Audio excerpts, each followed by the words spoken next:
Okay, I have to replace the radiator on my brand new, or to me brand new, D5. So this is removing and replacing the radiator on the Mitsubishi D5 Roadster 2.4 litre petrol CV5W engine mark. This is the new radiator, cost £57 from eBay.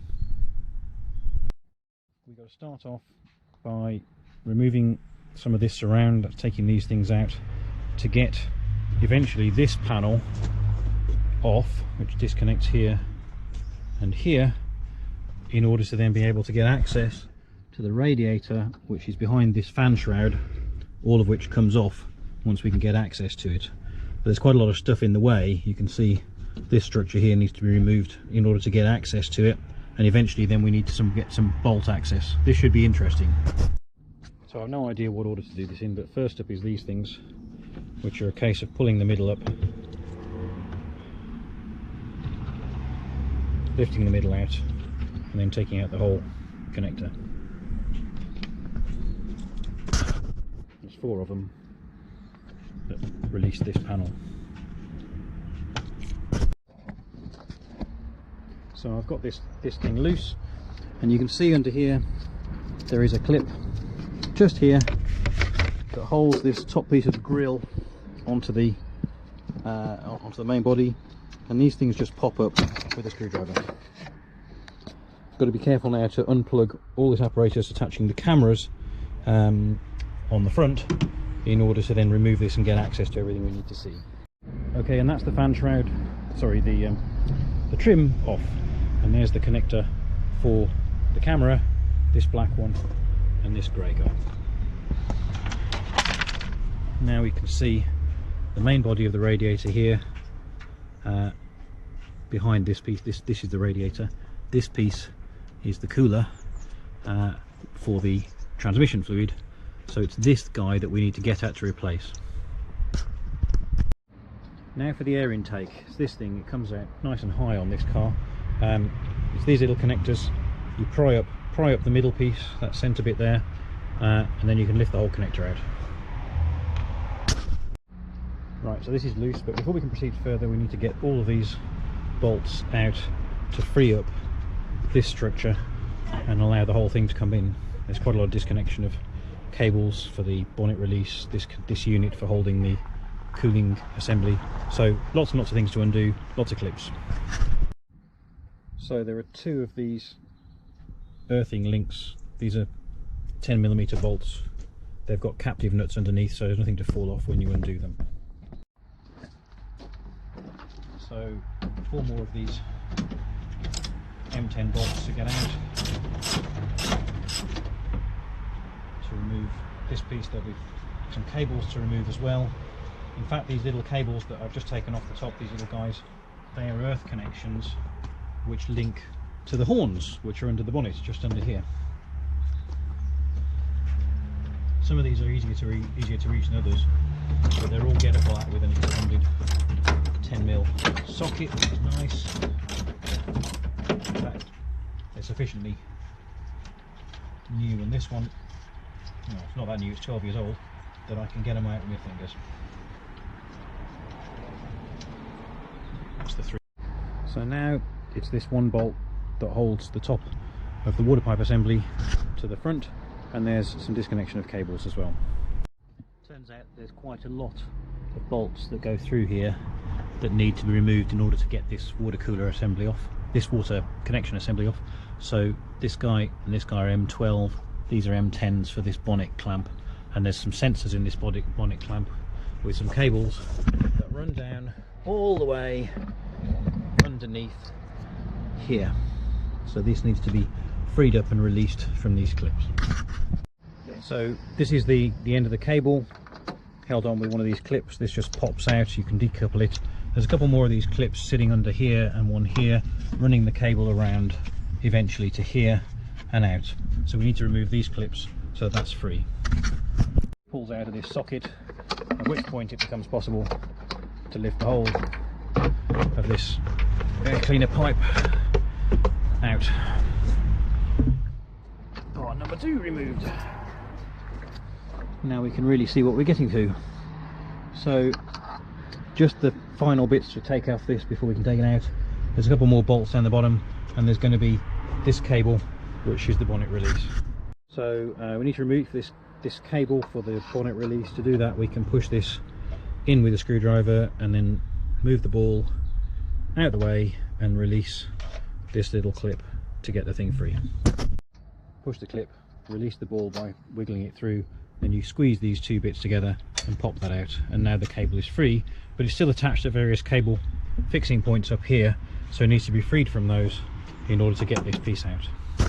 Release the clip which was through here. This little turret comes through, you squeeze the sides and push it back through, which releases it, and that's the same as these guys basically on the cables as well.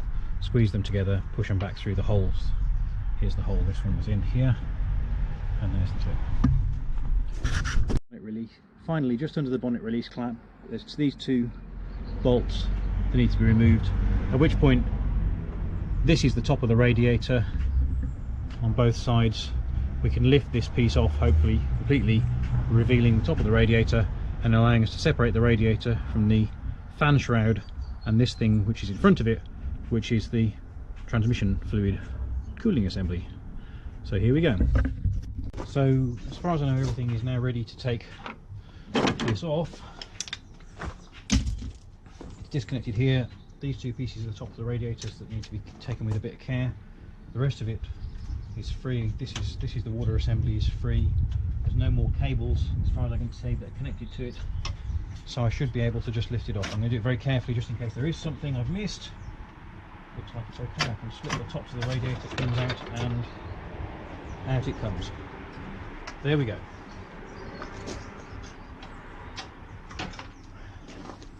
So now it's possible to see what we're doing. We want to replace this piece by separating these three objects out from one another. We need to disconnect hoses and drain the system, of course, so I'm going to do that now. Fluids. This is the new radiator, and this thing here on the corner is the drain plug. So this is sitting in the van this way round. You can see the hose at the top. This hose here coming off the top of the radiator is coming off that fitting, and down there at the bottom there is the drain plug. The drain plug is right down here and has to be undone by hand carefully. I've put a tray underneath to catch the drips. I have no idea if it's going to work. The drain plug's out and the system's draining slowly.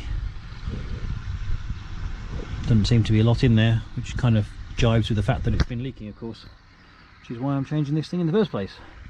So we'll just let it go. Actually, I think I'll probably take the cap off as well. That will help.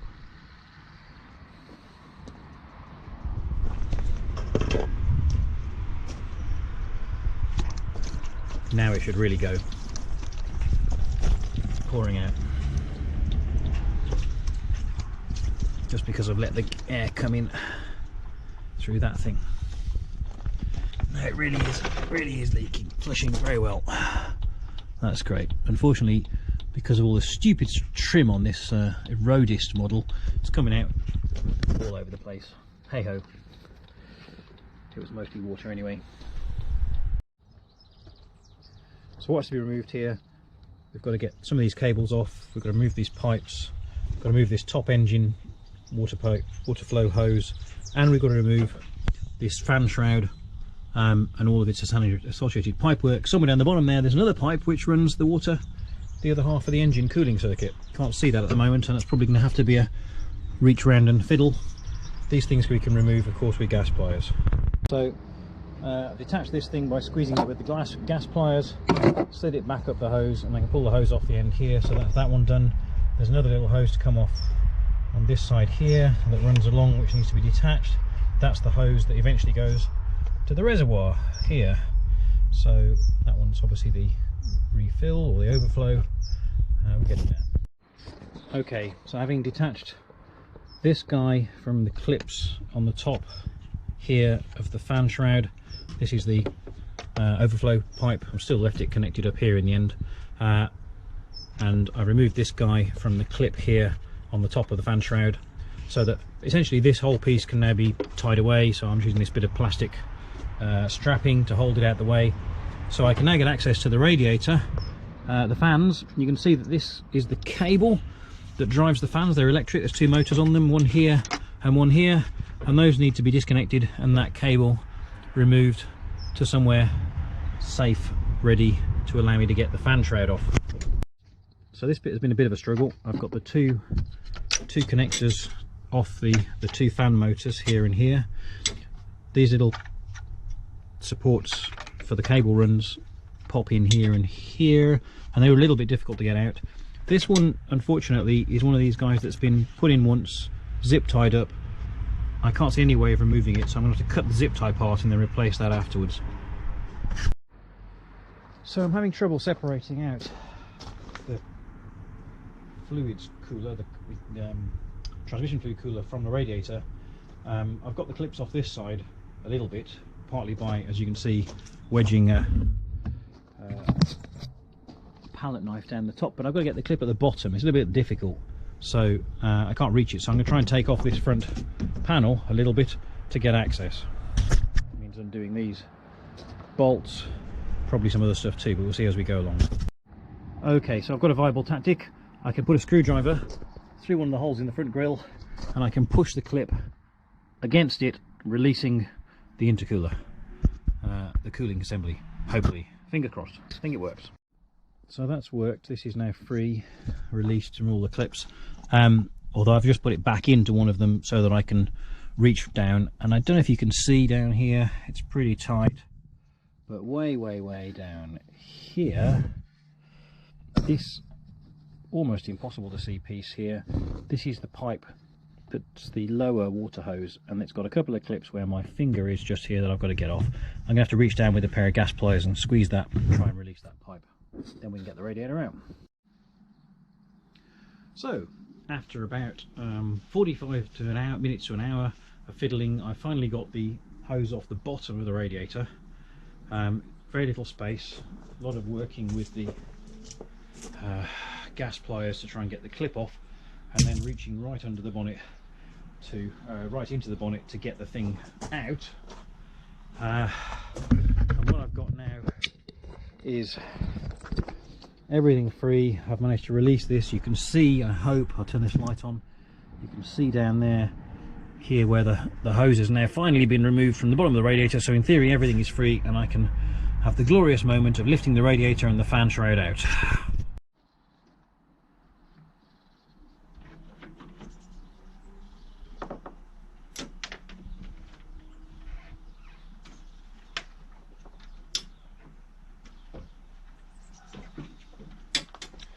And annoyingly, this dratted cooler, transmission fluid cooler, keeps re-clipping itself onto the front of the radiator. Every time I think I've got it off, it jumps back in again. Now hopefully that slight hiccup part, it is now possible for me to pick this whole thing up. Unfortunately, it's still quite difficult to get the transmission cooler free, but there, I think it is out. I'm not entirely sure what it is that just fell off into there, but find out what it is when I look down. There's still a fair bit of water in this radiator. I can hear it kind of dribbling out a bit as I'm going here, but there is the thing. What was it that fell in? So I found the two things that fell in, these rubber buffers that go on the bottom of the radiator. This is the fan shroud, which is held on by clips and should just unclip pretty easily. I can't actually see where my radiator leak is, so I'm going to test this just in case it was something stupid. I'm going to really kick myself if all the thing that's wrong with this after all this is that the drain plug was leaking, but we'll see. And there's the fans. Right.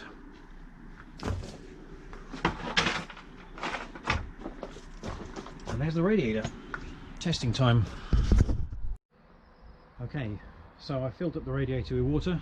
the old one, and there's for some reason a dribble of water coming pretty much from the drain plug, or in the vicinity of the drain plug. This is the new radiator, not the old one, but I can't see a crack, but it was definitely leaking. I filled this one up, held it at the same angle, nothing comes out, so I'm happy that this one is going to be a good replacement. However, first of all, get it in. So this is the hose clip from the hoses on the radiator, and it's an absolute nightmare to use this thing because there's no room to get a pair of pliers down the bottom and squeeze these two sides together. So I'm going to replace it with one of these. Hopefully this will be easier because I can just tighten it by turning it without having such a nightmare. We shall see. Fingers crossed.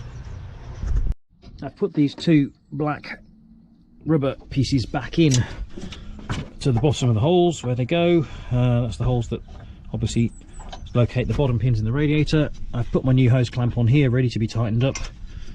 The intercooler, the transmission cooler is all still in place. I removed one of its connectors, one of the cable runs, just to allow it a little more freedom to move. As I mentioned, this thing is loose, needs putting back in and tying off eventually before I finish. Reminder to myself. So I'm going to put this back in now. I'll be lowering it into these two holes here and here, trying to slide this on and get the cable clamp done up first thing before I do the rest. Wish me luck. So here it goes in. It's a good feeling putting this in at this stage.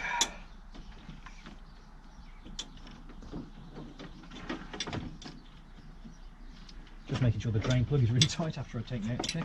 Don't want to put it in with the drain plug that's loose and ends up with another leak. That would be a disaster. Just got to very carefully manipulate it past some of the pipe work for the transmission cooler, and hopefully get its pins into the right spot. There we go. Now before I go any further, I'm going to have to muck about with the pipe. So there we go. It's there. Okay, finally success. I've got the new hose clamp down there on the hose. It's attached, it's tied up, it's tight, it's not rotating. I can see it's crimping the hose a little bit. It's pretty close on the spur, so I think we've got a good fix. So now it's just assembly. Phew.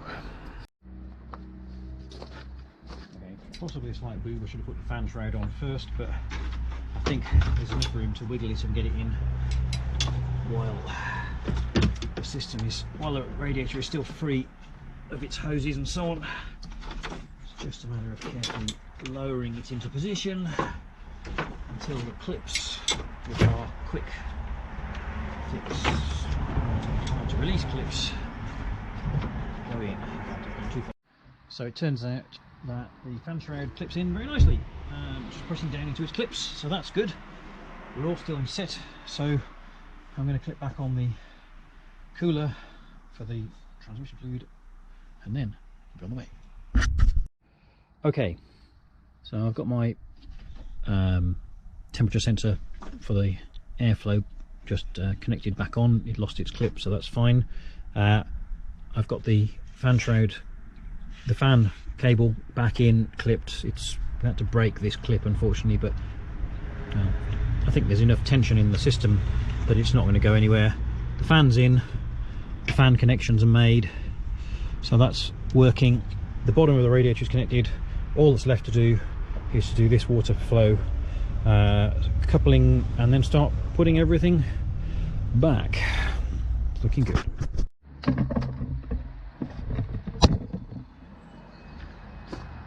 Okay, so now returning the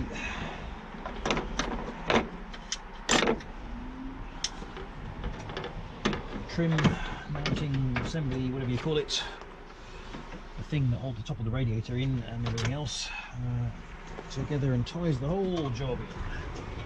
So it's in one place. So various things have to get into the right place when I do this. One of them is that, one is this. There's two supports here and here that have to go into the top of the radiator as it goes down, so a certain amount of wiggling necessary. I think this has gone the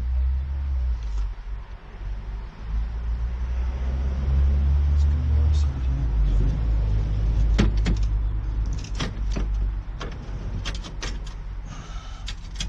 Get it onto the radiator.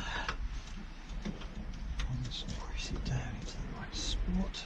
That'll line up all the screws, and that is in. And the bonnet clip can get reinstalled now.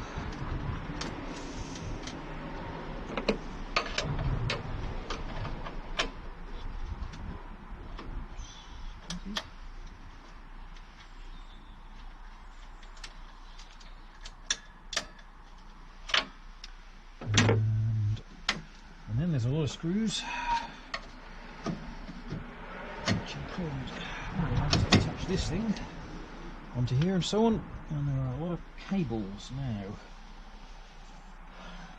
Cabling, there's this cable which is the detecting cable for the bonnet clip. It has to get clipped together, and then all of these have to get pressed back in. So I'm going to do that now before I put all the screws in, because it's fairly straightforward. And I've got all the rest of the cabling and pipework in there. Okay, I need to put the air cooler in. I'm going to try and make sure I can put that in now, because if I have to take all the screws out to get it in later on, I'm going to be mad. So let's see if I can get that in. Yep, it just presses in, I think, down there. Certainly it just pulled out either end. And there's a certain amount of wiggling and pressing to get it into the right position here. Yep, that's in as much as it can be, I think. There we go. So now I'm going to put in all these bolts back in here, and hopefully we'll be nearly there. Okay, all of these bolts are in. I've got these two big 12s now, which are holding the water. This, and now it's just clips to finally put things in. So we've got these little guys to hold the air cooler in, which are the sort where you lift up the center and that releases it and makes it possible to push the pins in, and we should be there. So for two of these in, they're always deceptive because they look a bit like crosshead screws, but they're not. And then there are four of these to hold the trim on later on. So now it's just this cover, which includes the front camera, needs to be connected there. It's pretty obvious that in the past somebody took this out and broke a number of the clips off, which are missing from here, but there were one at either end, and that was all that was holding it, along with these center pieces and these guys, so I guess that's okay. I certainly don't have any spare clips to put in, so I'm going to couple up the camera.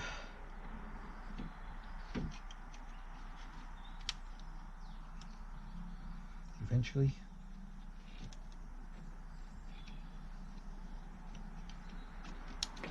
Once I get the other end, push these two in at the edges, press it down until it clicks, and we are done. Apart from these guys, which need to go in and stop it from sliding around. Easy peasy. Ready to fill with coolant, and that's going to have to wait until we get some to put in, but obviously we'll top it up here. Take 7.5 litres of coolant. We need to put some in the expansion tank here. That'll take a certain amount of time to run it, and we'll have to pump the hoses as we go to make sure water is actually flowing through into the engine.